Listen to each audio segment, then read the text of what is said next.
Okay, we're in the book of Matthew,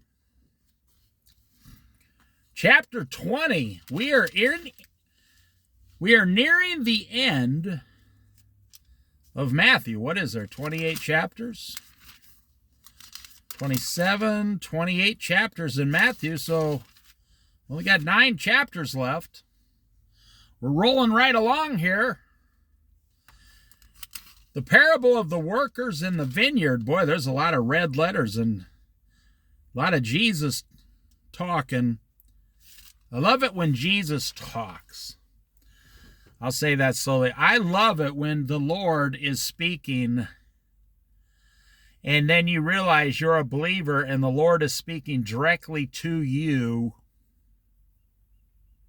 If you wonder what those things are out there, they're seagulls. They come here every night. Seagulls are smarter than humans.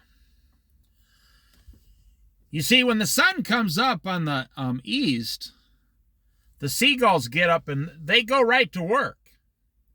Humans no longer do that at sunrise. And when the sun starts to go down, like it's actually, what time is it? So it's, after 4 o'clock in the afternoon, it'll be dark here in about an hour to an hour and a half at the most because of the time change 2 or 3 weeks ago. And so the seagulls, God put something in the birds to recognize, hey, it's going to be dark soon. You need to find a safe place before it gets dark. And you watch at night the crows. There's like 300 crows I see around this town. And they'll fly all the way across the river here every night to a hidden place in the trees. It is quite fascinating.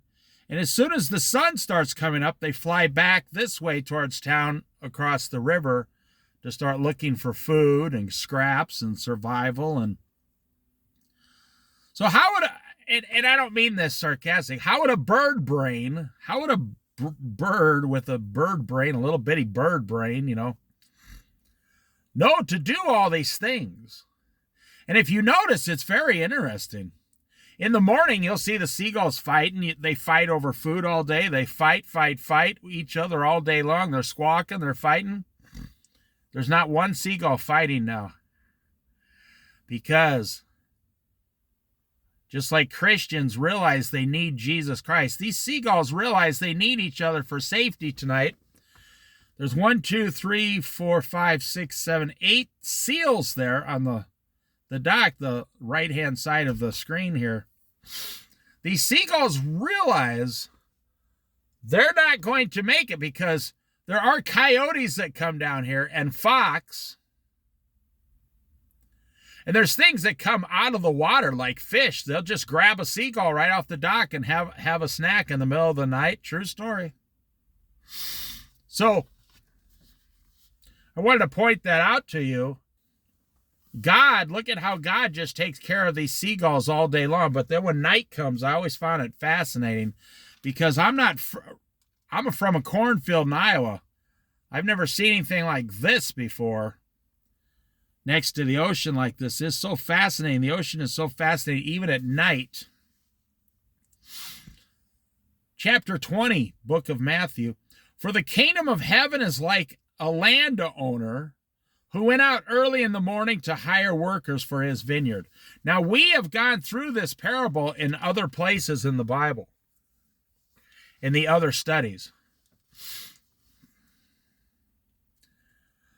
He agreed to pay them a denarius for the day and sent them into his vineyard. Now, that's like a day's wages, a denarius back then, if I remember correctly.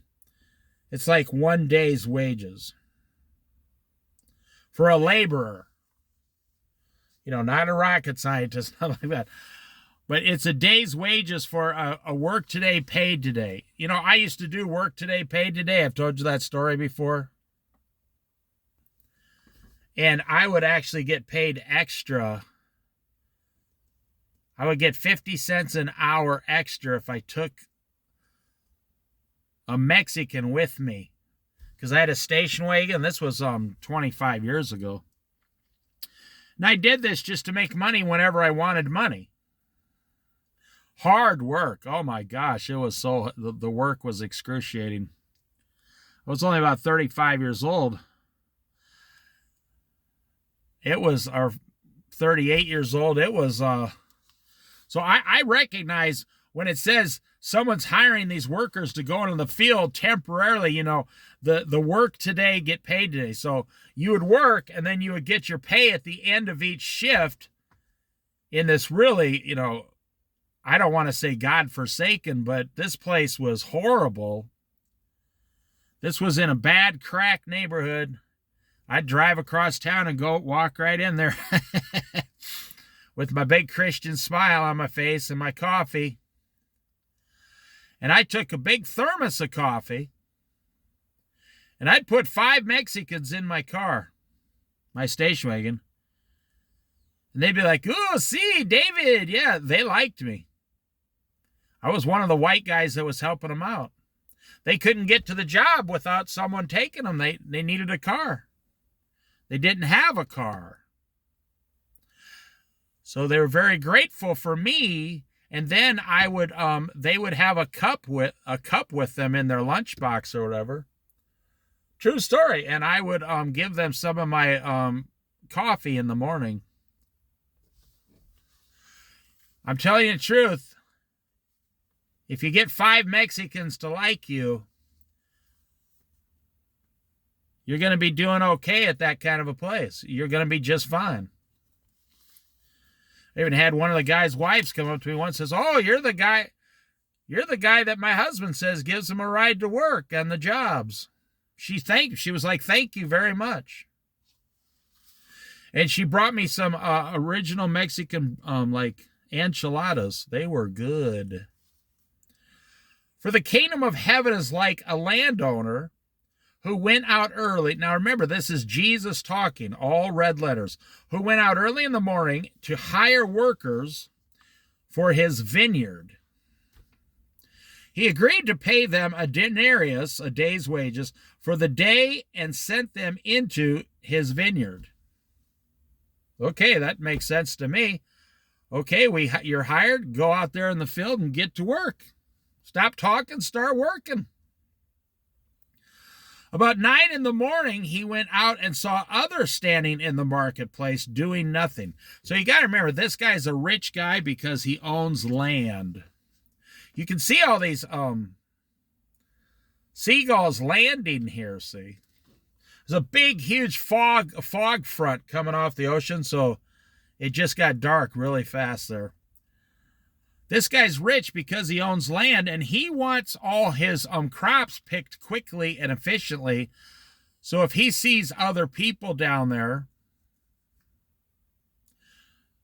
then he would hire them to make the work go faster so the landowner, could get his money quicker. About 9 in the morning, so they must have went in about 6 o'clock in the morning, sunrise, you see. So 3 hours later into the job, at 9 in the morning, he went out and saw others standing in the marketplace doing nothing. He, the landowner, told them, "You also go and work in my vineyard, and I will pay you whatever is right." So they went. He went out again about noon and about 3 in the afternoon and did the same thing. About 5 in the afternoon, he went out and found still others standing around. He asked them, "Why have you been standing here all day doing nothing?" A good question for today's society. Why are people just standing around looking at the ground or looking at their cell phones doing nothing? "Because no one has hired us," they answered. In 2023, there's literally 3 jobs available for every person who could work. People just don't want to work. "Because no one has hired us," they answered. Now, you wouldn't think I'd dwell on that, but I'm going to dwell on that a minute just to kind of show you the scene here, set the scene. These guys are probably 99% chance of they're lying. because I used to live around these people. They didn't even get out of their house till 2 o'clock in the afternoon. Like, in the 60s or 70s, you had Cheech and Chong, the potheads. Well, these people in our modern society, they stay up till 2 o'clock in the morning. They don't even get out of bed. They do nothing. So when the guy comes up at 5 in the afternoon, why have you been standing here all day? They haven't been standing there all day. They've been loafing. These last people, and I got to choose my words carefully. These last couple of guys are they're lazy sluggards. This is their lifestyle. This is how they choose to live, to where they're going to not work. It's just that simple. Now, I bring that up because I've been around those guys for a long time. I lived around them for a decade back in Colorado. He said to them, "You also go and work in my vineyard." So they're thinking, hey, I don't mean to sound crude, but they're thinking, hey, let's go get some beer money. How much longer could it take? It's already 5 o'clock in the afternoon. Let's go and just kind of stand around and look like we've been working all day, and we'll get some beer money. Now, I know I've done this before myself. Not lazy. I've never been lazy. But I have, if I'm at a guy's house, one of my friend's house, and his dad says, hey, you guys want to work for 2 or 3 hours moving some furniture? And I'll give you each,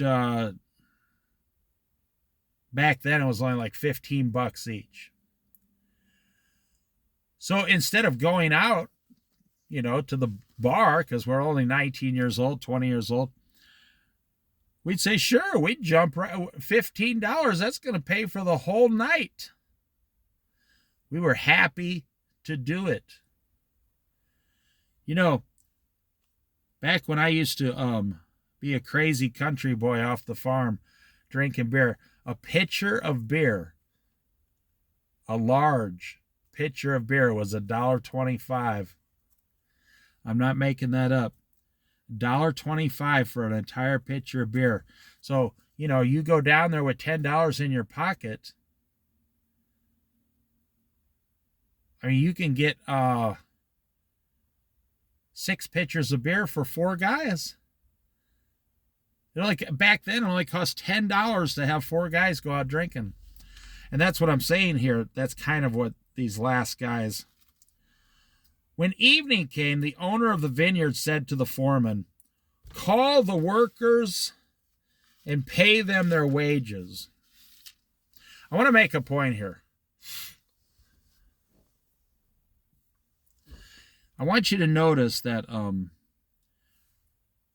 the guy who has the most money never does the hardest work. People ask me in America, how do I get rich in America? Not by working, that's for sure. If you're going to work for a wage, you will never, ever get rich. Ever. Never.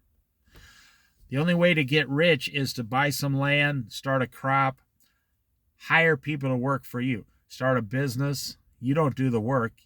You hire someone. They train your staff. Your employees are getting $25,000 a year. You're getting $125,000 a year for managing people. I'm telling you, the only way to get rich in America is if you own the place, like this guy here. You notice this guy, the landowner, he kept leaving the job site. I mean, you could make a case he's the laziest one out of all of them, the landowner. He kept leaving the job site, right? And going into town to look around. Because it told you here, he has a foreman. He said to the foreman, call the workers and we'll pay them their wages. This landowner is not out there picking the grapes himself. That's why he's rich and the other people work for hourly wages. You know, it's funny you say, well, I'd love to open up my own business, but I can't afford it. No, you bought a $300,000 house and you can't afford anything. Because you bought a $300,000 house, you cannot afford anything, my friend.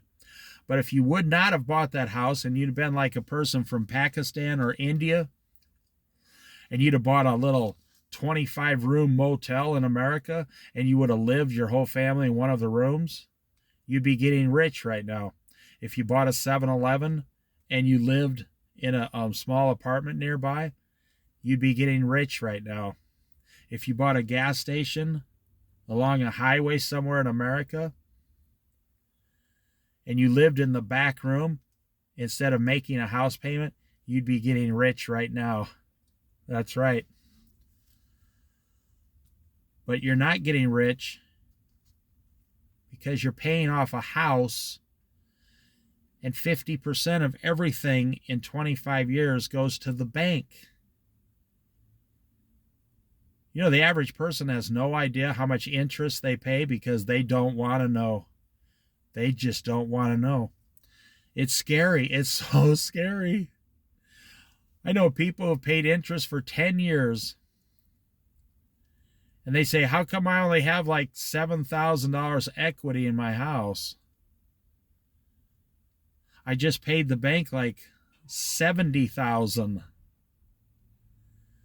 Because the interest the first 10 years is at the highest point. That's why they tell you the only way to pay off your house is to make that second payment every month. In other words, like in order to pay off your house quick, you got to make double payments. If your payments are $1,000 a month, pay $2,000 a month. It's the only way you're going to get out of that situation. Every single month, you're giving the bank, your bank house loan, $1,000 in interest alone that you never get back ever. Okay, when evening came, the owner of the vineyard said to his foreman, call the workers and pay them their wages, beginning with the last ones hired and going on to the first.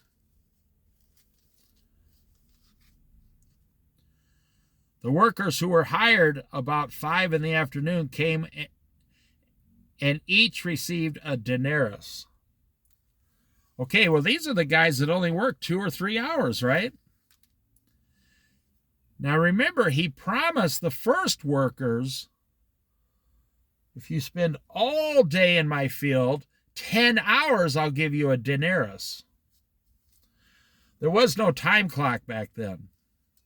Nobody punched a time clock. Not like today. Oh, the corporations today, they got you so wrapped up with the time clock. You know, the corporations today say, if you punch in early, you're fired. If you stay late and get unauthorized overtime, you're fired. If you don't show up to work, you're fired. Everything is run off that time clock. The workers who were hired about 5 p.m. came and received a denarius.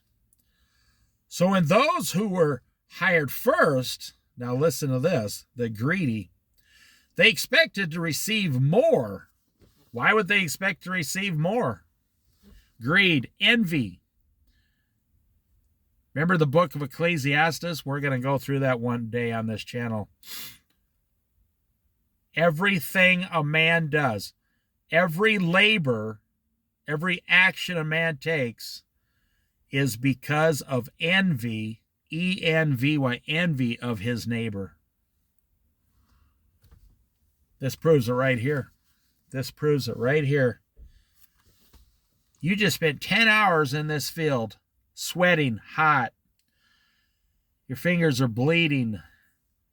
You ever pick grapes off vines before, you know? Any kind of fruit. It's the hardest work on the planet. They didn't have gloves back then. There was no Walmart where you go and buy gloves. No. My grandfather rarely wore gloves. His hands were harder and thicker. His hands were like leather gloves after working 50 years, you know.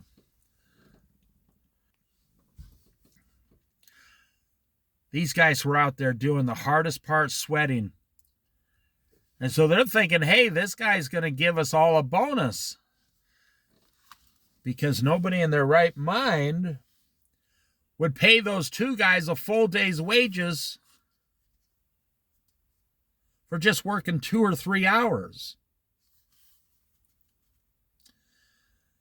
So when those who came were hired first, they expected to receive more, but each one of them also received a denarius. When they received it, they began to grumble against the landowner. Do you know when you grumble, you're grumbling against God? Every single time, 100% of the time. I guarantee it. When you grumble, no matter your job, your boss, your wife, your husband, your kids, the school the kids go to, the drive-through restaurant, when you grumble, every single time it's against God the Father. Look at the Old Testament when the Jews were 40 years in the desert grumbling. God was becoming exhausted by those people. He said, how long shall I put up with you? He took them out of 400 years of slavery and they complained. He gave them water out of a rock and they complained. He gave them new wives and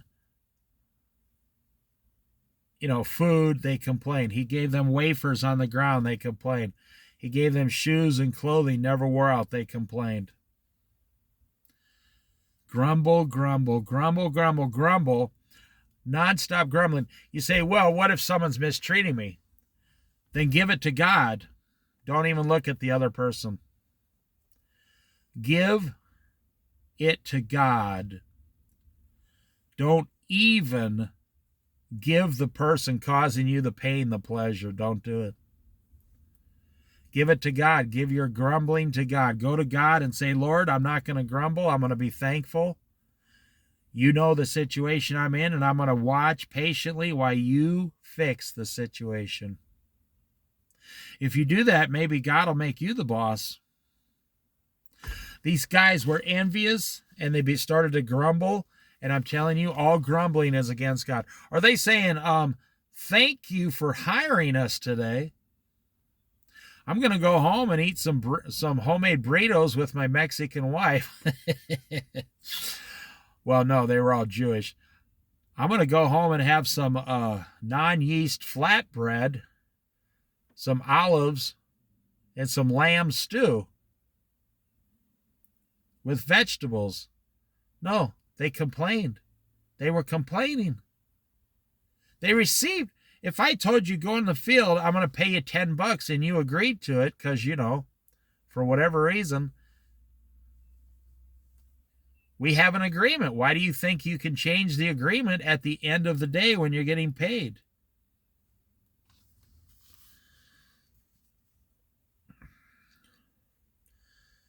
When they received it, they began to grumble against the landowner. These who were hired last worked only 1 hour. So I was wrong about that. They didn't even work 2 or 3 hours, only 1 hour. These are the guys that I told you they're going to run down and get their day's wages and get some pitchers of beer, They only worked 1 hour, they said, and you have made them equal to us. Right there's the envy. Right there is the envy. Right there is the envy, my friend. That is the envy of everything. They're jealous. They are completely jealous. You have made them equal to us. Everybody wants to get patted on the back. I'm going to tell you something about me. Long ago, many, many years ago, when I was like 20 years old and I had my first management job, I decided right then and right there, I'm never going to give people power over me. I'm never giving people power over me to give me compliments. Nope. Because I'm telling you, once you start living on people's compliments, it weakens you. It makes you weaker. You become weak. Once you start living on people's compliments, because then if they don't give you the compliment, you've trained yourself to be sad. And then if you do get the compliment, you've trained yourself to be happy. No, I do not allow people to have that power over me. No, I do not. Because there's envy and jealousy, and the person who has that power over you, they will sense it eventually and they will start using it against you. And it's not because I have trust issues or anything. I don't have trust issues. I trust Jesus Christ just fine. It's because the people, 3 of the 10 commandments are about your neighbor. 3 of them are about God, and 3 of them are about your neighbor. Do you think God knew what he was talking about? They're so envious. You made them equal to us. You made these people equal to us. They are offended. When you become full of envy and jealousy, then you become offended. And that's what I'm saying. I don't give people that power over me. They say, I had a guy tell me once, your sales are way up this month. He said, you're doing a great job. And I was in a meeting with like 25 high-stake managers at this company. Yes, me. Dave, the beach bum. Yes, I used to be in high-stakes meetings with corporate executives when I was 20 years old. I was the golden boy because I could always turn the numbers around and make lots of profit. And I says to the guy, well, thank you very much, but what about next month if my numbers aren't way up? The guy said, oh, you're smarter. He said, if your numbers are down next month, I'm going to fire you. And nobody was laughing. He was totally serious, you see. So you give someone power over your life like that? You give someone the power over your life like that? Don't do it. Just doing a good job on your own should be more than enough.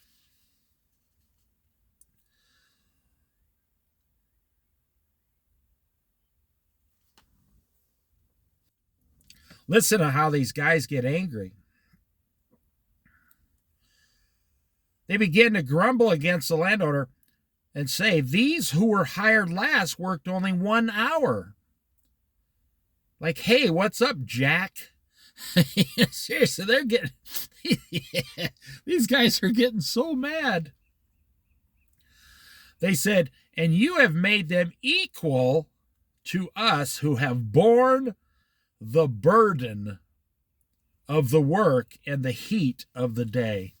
Now they're really getting detailed about their grumbling. But that's what you agreed to.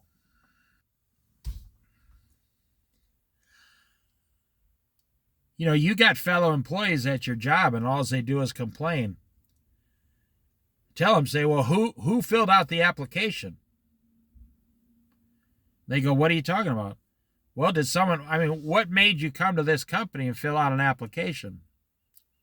You had to sit down and write your name and your social security number and your address and your phone number and the contacts, and you had to have a resume with your past experience. You had to basically, to get this job, tell these people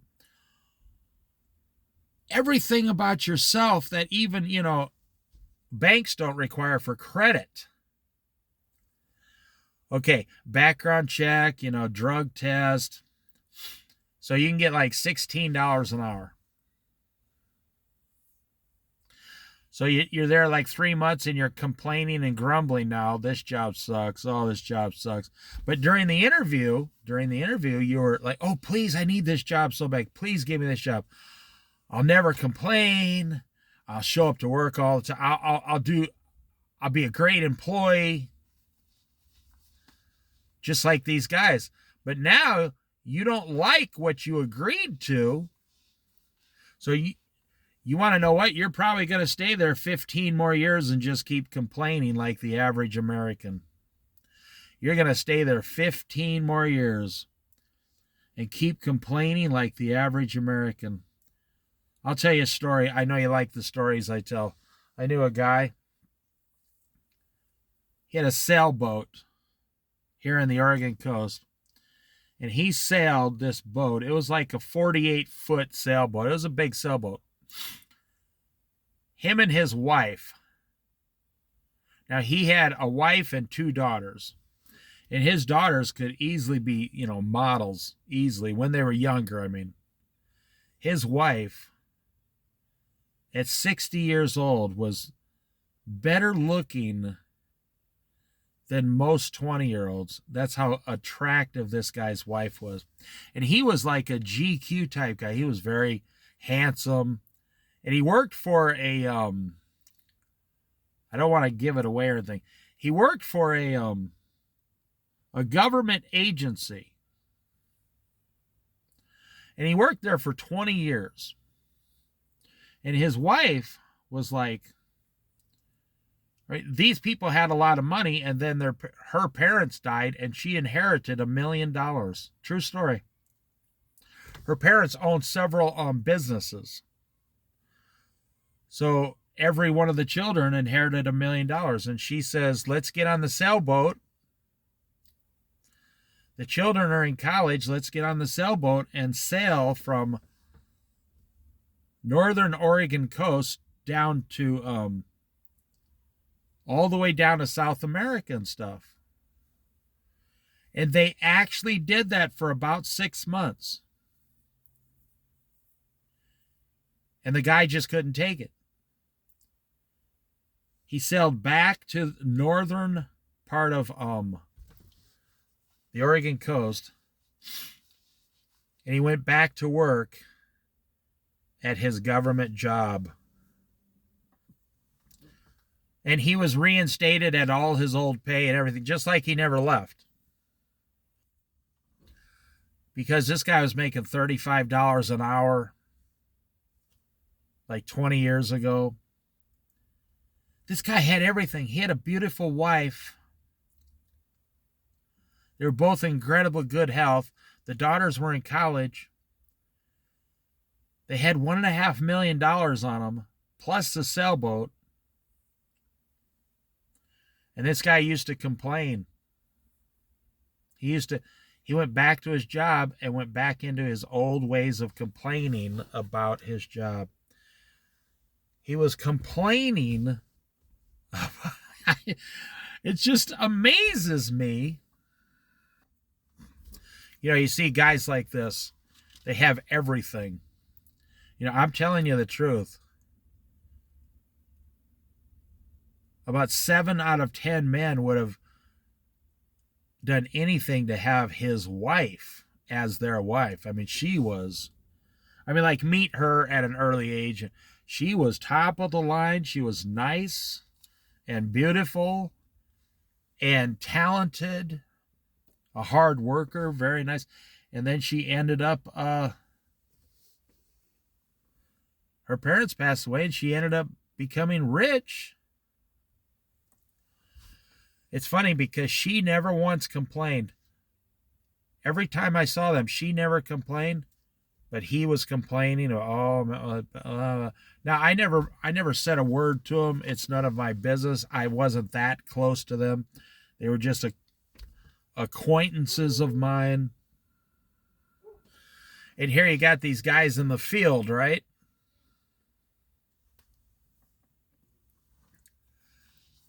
I turned off the camera. I just saw a woman walk by. She's overweight. Her back hurts. She has to lean on a scooter because she's somewhat disabled.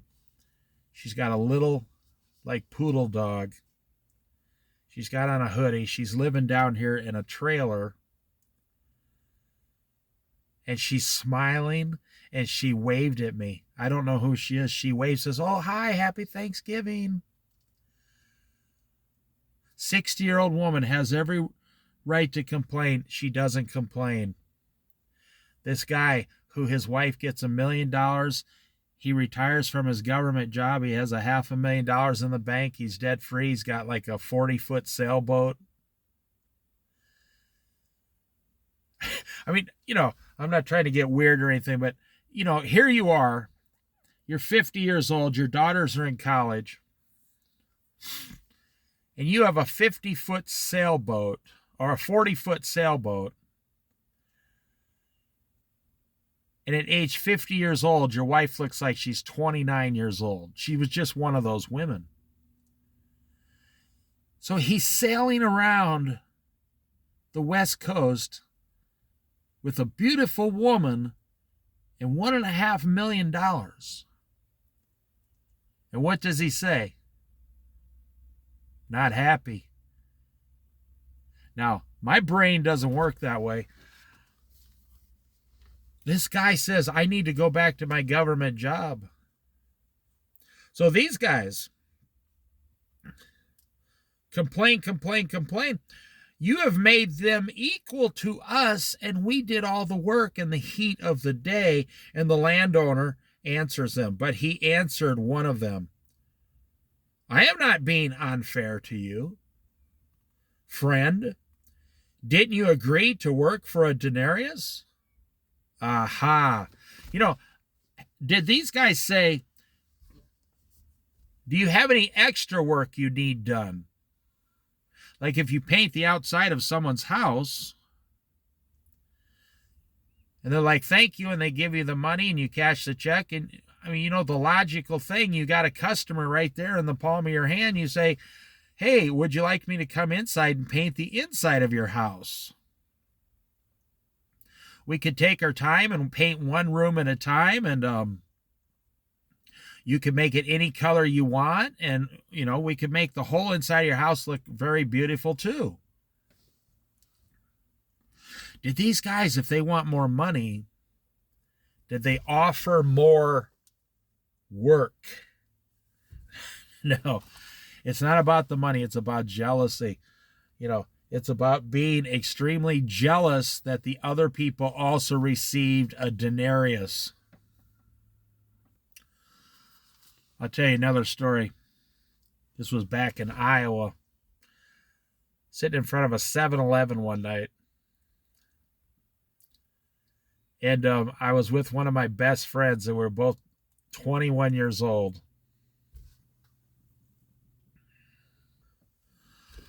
So I went in there to get a 6-pack of beer, which back then was $1.99. True story. 6-pack of Budweiser was $1.99. So I go in there. It was Sunday night. And this was like when the lottery just came out. The scratch tickets. Because you got to remember, this was some 40 years ago exactly.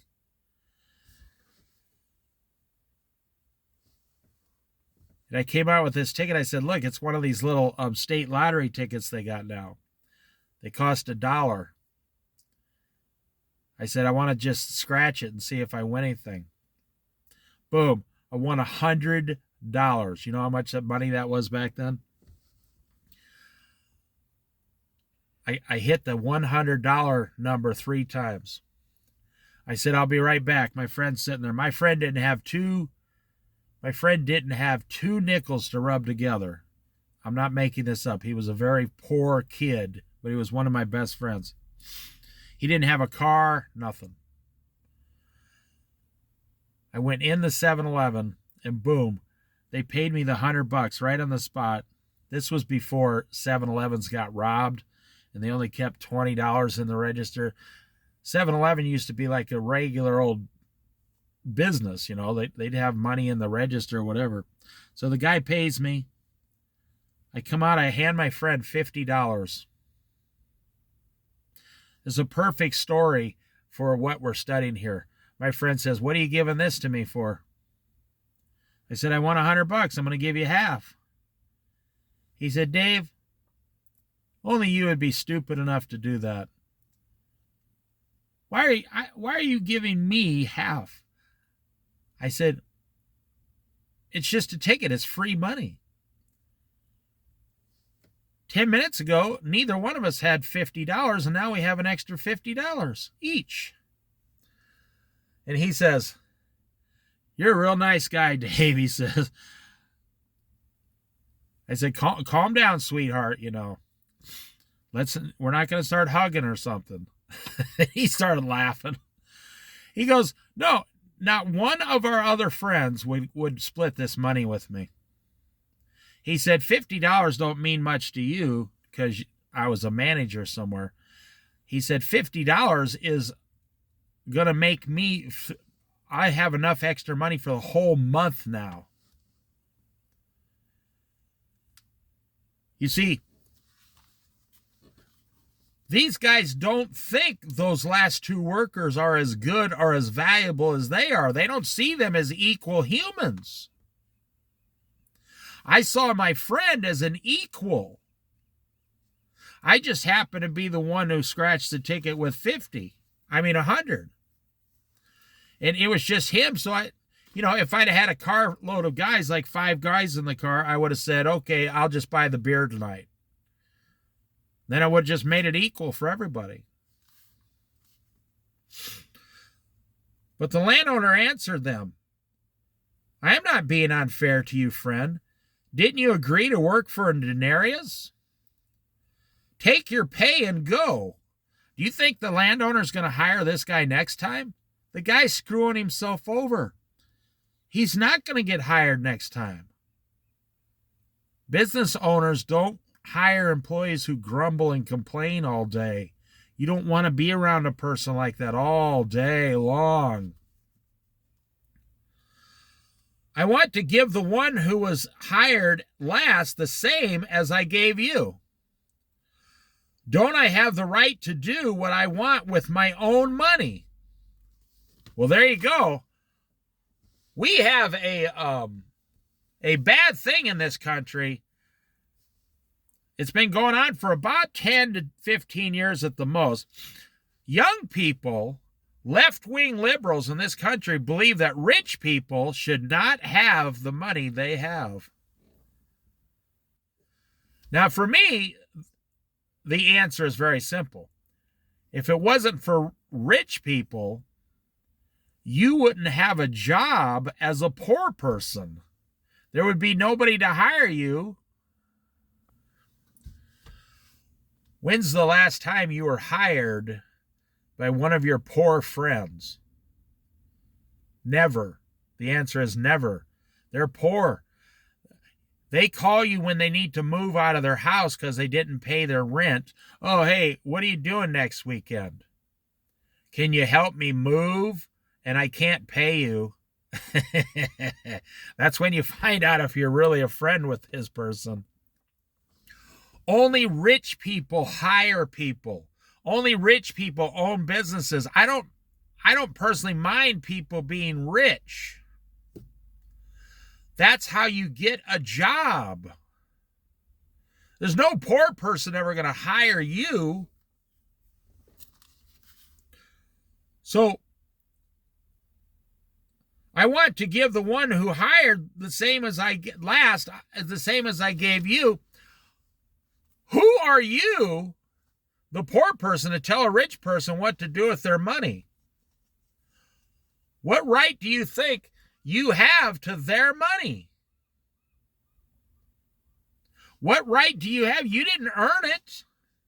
You didn't do all the work to find out what it took to start a business. You didn't do all the work to find out what it takes to actually invest money and get, 5% on a continual rate back from the stock market. You didn't do any of that stuff. But you're complaining because that person over there is rich. And just because they're rich, they must be filthy or something. If it wasn't for rich people, you wouldn't even be able to buy your house. Don't you understand how the economy works since the creation of the world? I have some corn in my field. I hire people to pick the corn. Well, today we use a combine or whatever. But the economy keeps going by products. People keep getting hired. Rich people keep investing and planting. And you know what the rich people did during the Great Depression? They just took their money and went home. That's the worst thing you'll ever see in America. Well, they had plenty of money. These really rich people, they have land and they have ways of making money. And these rich people during the Great Depression, they were still making $100,000 a year. They're still getting $100,000 a year in 1934 because they have racehorses and cattle and land and crops and houses, and they're still doing perfectly fine. But what they did was they took their $100,000 a year and they stopped investing into other businesses. And that is when everybody started to lose their jobs in America. And that's what made the big, huge, long soup lines in every city across America. So this guy here is really slitting his own throat in the future. He's complaining against the landowner who hired him, the rich guy. Don't I have the right to do what I want with my own money? Well, let's say you make $50,000 a year. Do you want someone to come and tell you what you have to start doing with your $50,000 a year? No, you do not. Or are you envious? Bingo! Flashing lights, siren going off. Envy, envy, envy. Are you envious of your neighbor because I am generous? Are you envious because I am generous? I added the with your neighbor. Are you envious because I am generous?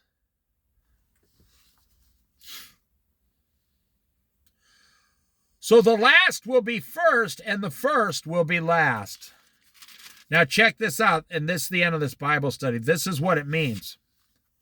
In heaven, now I'm going to blow your mind if you don't already know what I'm going to say.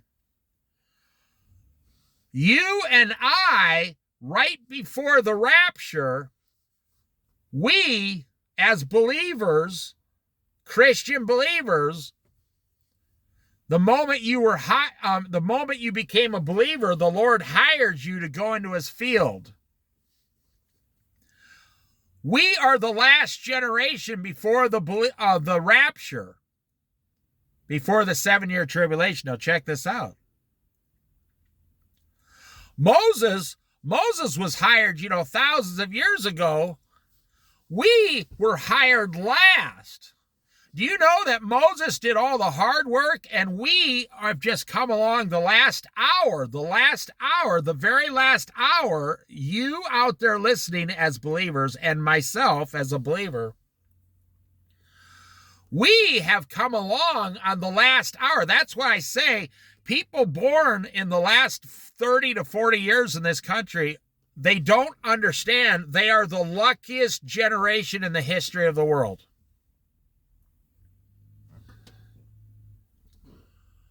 You have everything right at your fingertips. I mean, I just saw an ad online. Was it $7? You can get an entire pizza from Pizza Hut. For $7, you can get an entire pizza. Where else can you do this in the world? For like $20, you can go down and buy all the ingredients for a family of 5 people to eat tacos and enchiladas until, they bust. For only $20 in America. Especially if you don't put meat in them. For $20, I bet I could make 20 I could easily make 20 soft shell tacos. Beans, rice, peppers, tomatoes, lettuce, sauce. Oh, yeah. A little cheese in each one.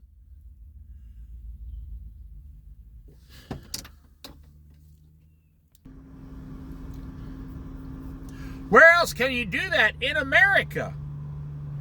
Where else in America, I mean, in the world, can you... We are born in America here in the last days. If you don't complain and you open up your mind, there's more opportunity in this world today than you can ever even imagine.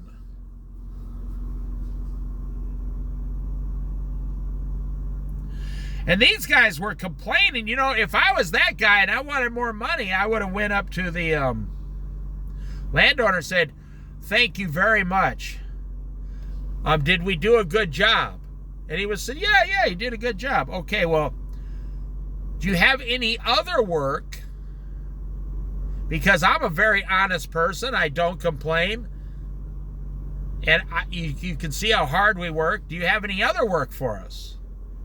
And maybe the landowner would have said, "Well, yeah, I'm thinking about remodeling a couple rooms in my house. Why don't you guys come over and we'll talk about it?" But as soon as you complain,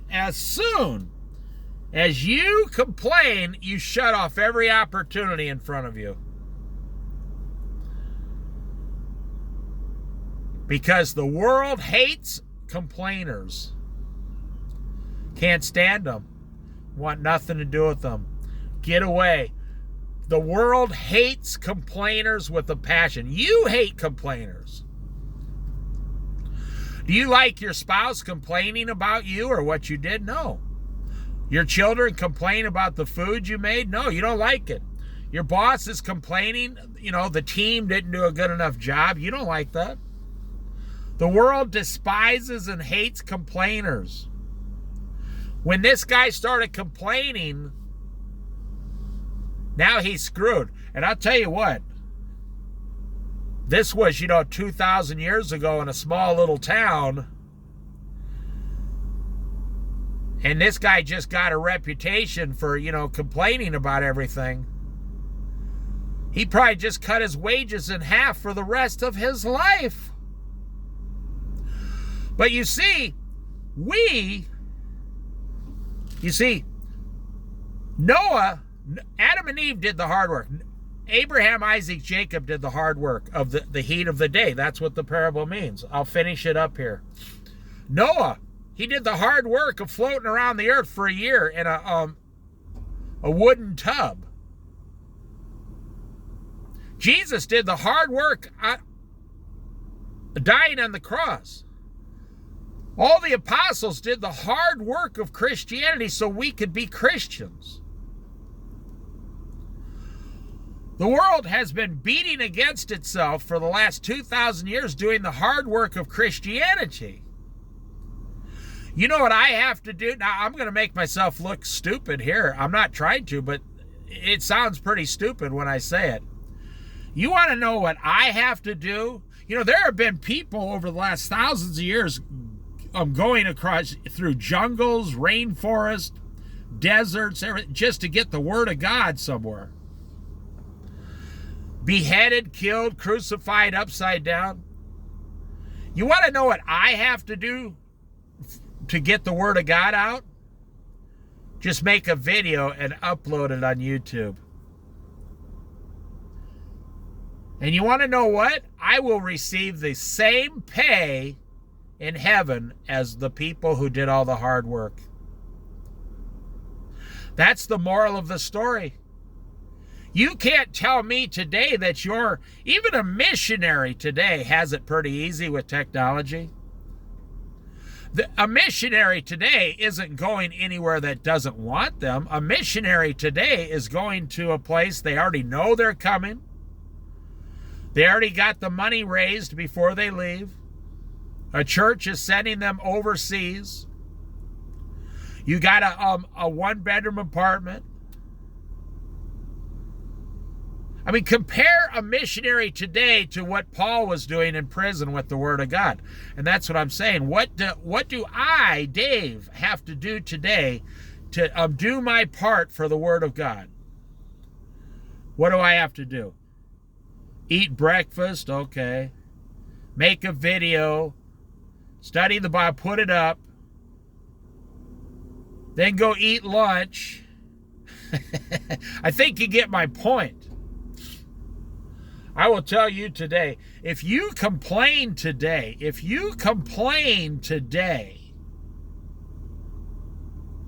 about being a Christian and having it so hard in today's society with all the technology and, oh my gosh, I have to, hey, look at the moon up there.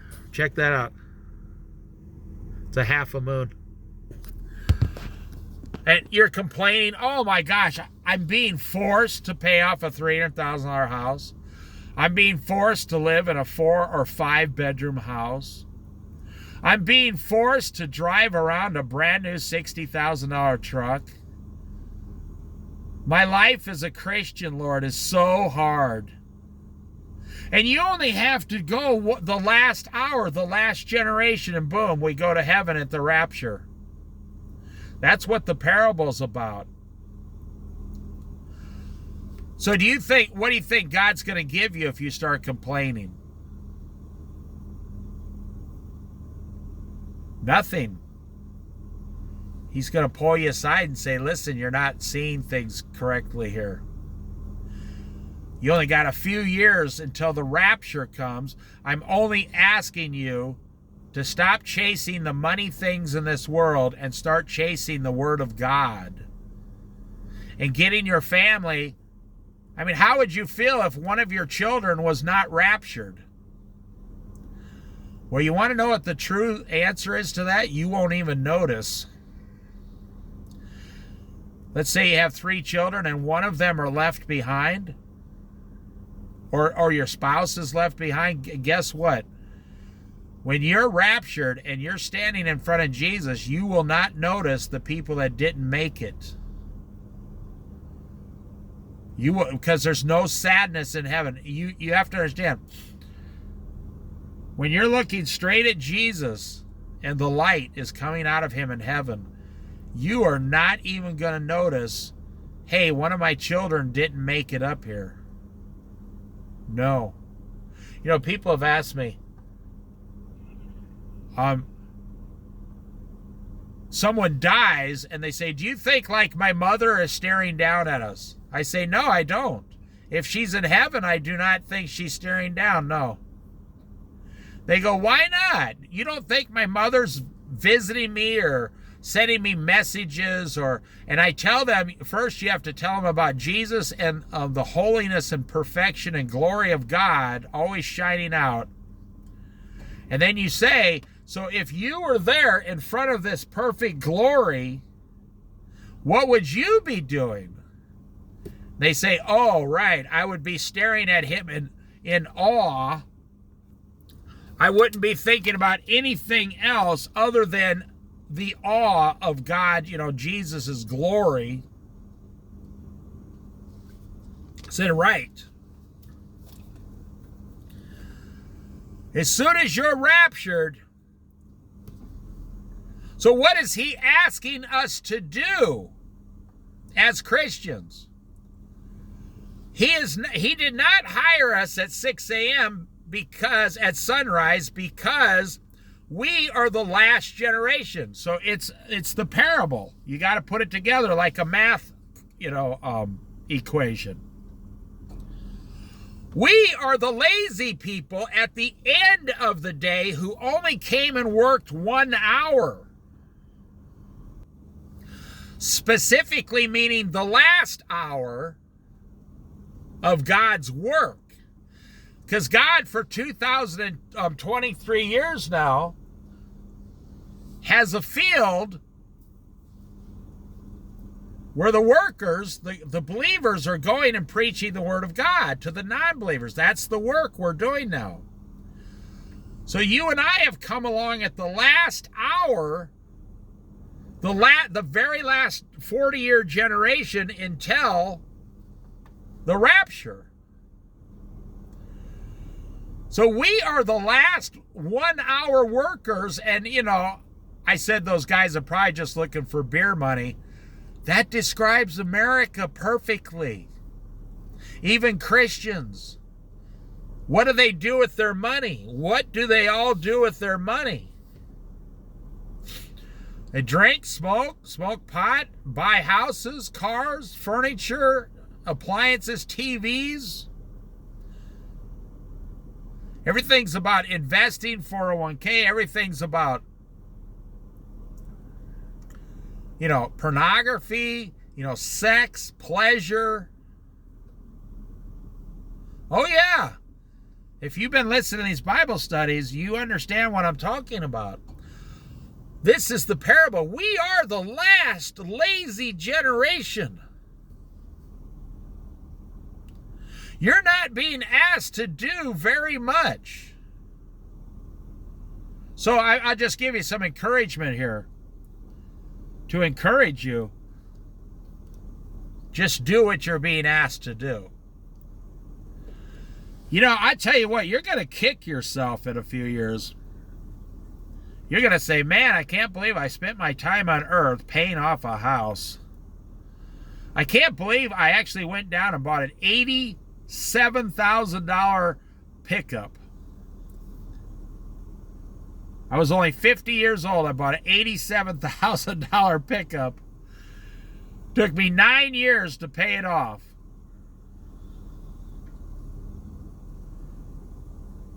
That's how lazy this last generation is with technology.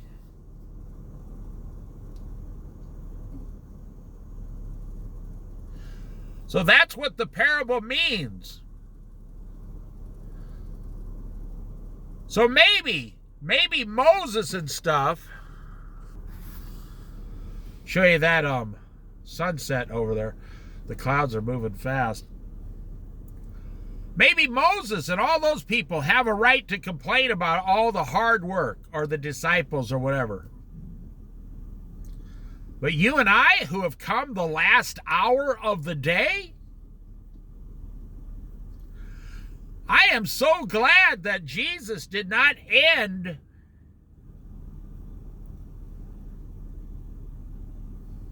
the work 100 years ago, or I might not be here.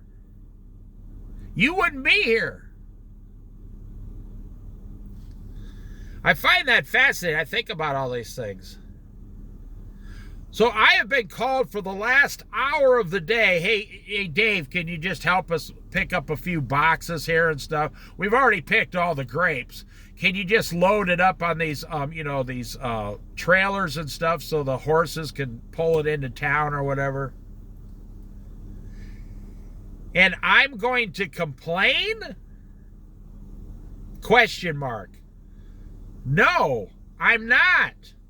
How can I complain? I was standing around in the marketplace till 5 o'clock in the afternoon, and the guy came down and gave me a full day's wages. That's what Jesus' generosity is, giving me a full day's wages just for doing the last hour of work. I'm going to complain about this?